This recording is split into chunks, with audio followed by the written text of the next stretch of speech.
Well, this is just getting sad now.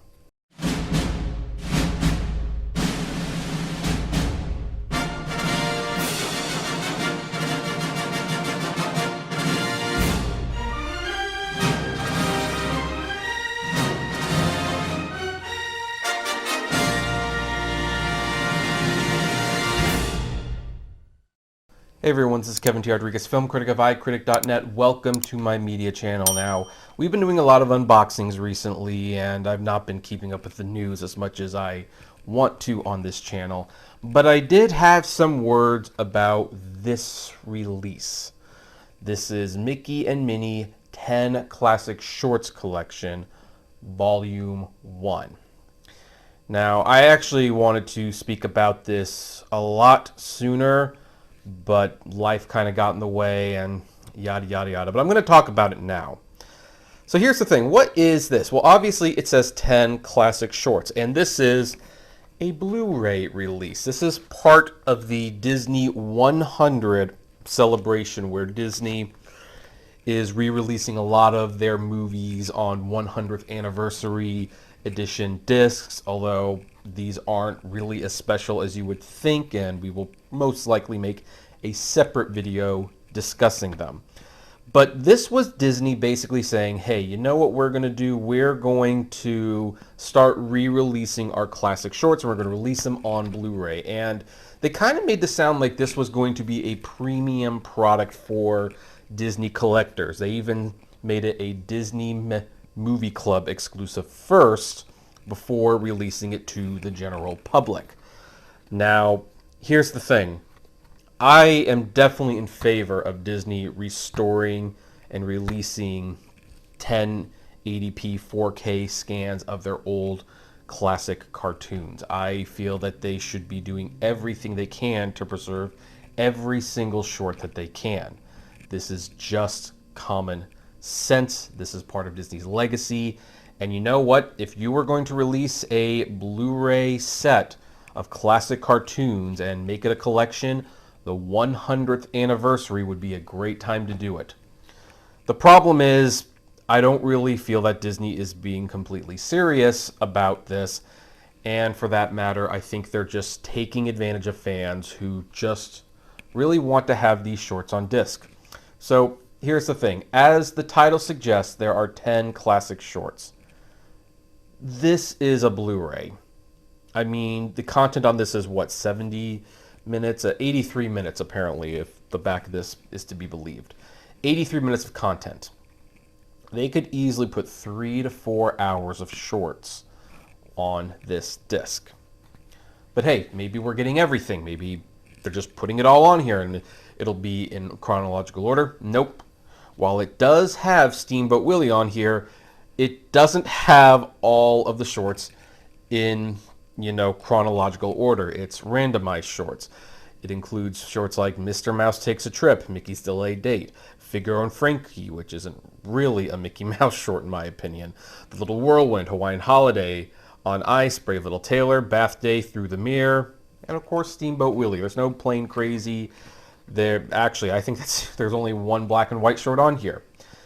Now, here's the thing. Not only is there 10 random shorts on here, and some of these shorts are good. Not going to lie, some of these shorts are good. First of all, when you say Volume 1, have them random is annoying. But the second thing is, a few years ago, Disney released another Mickey Mouse Blu-ray called Celebrating Mickey. Now, I have done a video review. You can click somewhere up there and watch it. It's on my other channel. Please do. I put a little bit of time into that. And I gave it a positive but lukewarm review, like, hey, as a way to dip your toe into the Mickey Mouse shorts on Blu-ray market, this is fine. Here's the thing. 4 of the shorts that were on Celebrating Mickey are re-put here. So if you bought the Celebrating Mickey Blu-ray, you're really buying 6 shorts. And that seems a little crummy, in my opinion. Like, and one of the shorts that they put on wasn't even Runaway Brain, which we do know that has been remastered because it was a digital exclusive when you bought Celebrating Mickey and you redeemed the digital code through Movies Everywhere. You got Runaway Brain. We know it's remastered. Why isn't it on here? heck if I know. Disney's just really weird about that short. Now, I will give them a little bit of credit. The shorts here are uncut. There is even a warning on the back about tobacco depictions. I don't know if you can actually read that, but it says contains tobacco depiction. So, you know, at least it's uncut. But the cartoons that they selected were also not edgy. There wasn't really a lot to object to them aside from like some of the smoking and things like that. It seems like what Disney is doing is they're actually kind of tiptoeing around. They're picking the shorts that they want people to see. They're putting them on the disc. And there's probably going to be a lot of shorts that are just being pushed in the vault. Like, nope, those ones are too old. They're problematic. You know, we don't want to deal with them anymore. And it almost feels like this is a bad relationship. Like, you look at a product like this and you wonder, has our relationship really gotten to this point? Because let me tell you what Disney fans would have really wanted on the 100th anniversary celebration, and it would have been a good time to do it. They would have wanted to see the relaunch of the Walt Disney Treasures Collection. The Walt Disney Treasures Collection, which came in tin cans, they came in limited quantities, they had the certificates of authenticity, and they had everything. And when there was some problematic content, you had Leonard Maltin, the film critic and historian, who's a personal hero of mine. He actually would explain the context of the cartoons. You know, he would express that we shouldn't lock these cartoons up. We should instead learn from them and also see how far we have come. Now, whether you wanted to put them in tin cases or not, that's entirely up to you. Personally, I think a general release fans would have been perfectly happy with. But just redo them the way that they were before. Do Mickey Mouse in Black and White Volume 1 and 2, Mickey Mouse in Color 1 and 2, Disneyland USA, The Silly Symphonies, Complete Goofy, yada, yada, yada. You know, maybe release 4 a year or 4 every 6 months or something like that. But this would have been the time to start that, to celebrate the heritage of the Disney company and Walt Disney himself. And fans are asking for that. They want to buy these shorts. And not only are they not being able to buy them, Disney apparently keeps taking shorts off Disney Plus. And yet, Disney feels this is a good compromise. And the reason this becomes a abusive relationship, if you will, is that this is not the collection we really want. In fact, considering that there's only 6 new shorts on Blu-ray and the rest came on a Blu-ray we probably previously purchased to show that we would buy shorts on Blu-ray, it's incredibly insulting. And yet, what's the alternative? If we don't buy it, they're just not going to put more shorts on Blu-ray. And yet, this is not the product that I think most Disney fans would want. We buy it because it's better than nothing, but we're not especially happy with this release. Add to the fact that this has at least been prefaced with like not some new animation, but basically introductions where the shorts are all introduced and things like that. It's like memory collection and things like that. And it's like this, it's a collector's product, or it's being sold as a collector's product, but it's really a kid's product.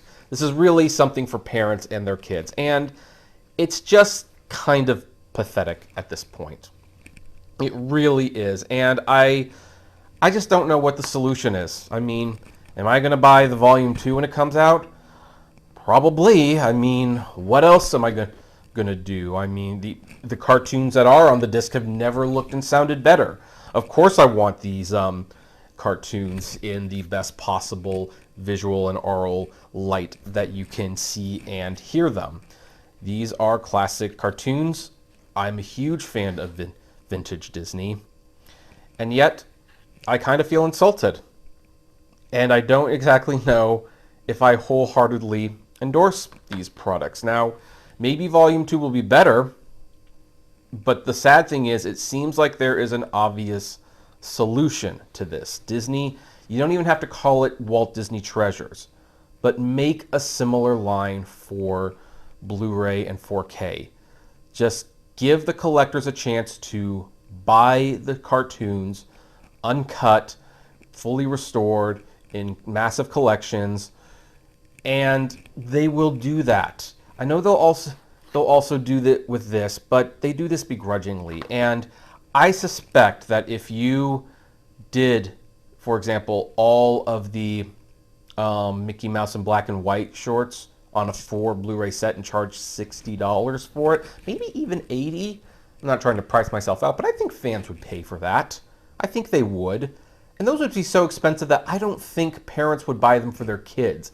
It would clearly be, designated as an adult product. Heck, because it is so specially marketed towards hardcore Disney fans, you don't even have to put it in store shelves. You can sell it direct to the consumer, and the hardcore Disney fans, the ones who really want these shorts and these cartoons, they will buy them. And you could do this for your Silly Symphonies, your Goofies, your Disneyland episodes. You could do this for a lot of things. And yet, you insist on doing this. Repackaging the same dozen classic shorts over and over and over again. And look, I don't want to speak against the shorts. The shorts are fine. The release is getting a little sad, though. And I don't know what's more pathetic. The fact that we choose to buy this, even though it's not a great product, or the fact that Disney's got us by the balls, and they know that we have no choice but to buy it, because if we don't buy it, they just won't release more. But when we do buy it, well, they keep giving these shoddy releases. I don't know what the answer is. I think it's rotten, personally. But what are you going to do? What can we do? Does anyone have any suggestions? I'd love to know. Comment below. Like, favorite, share, subscribe. As always, flame responsibly. Have a good one.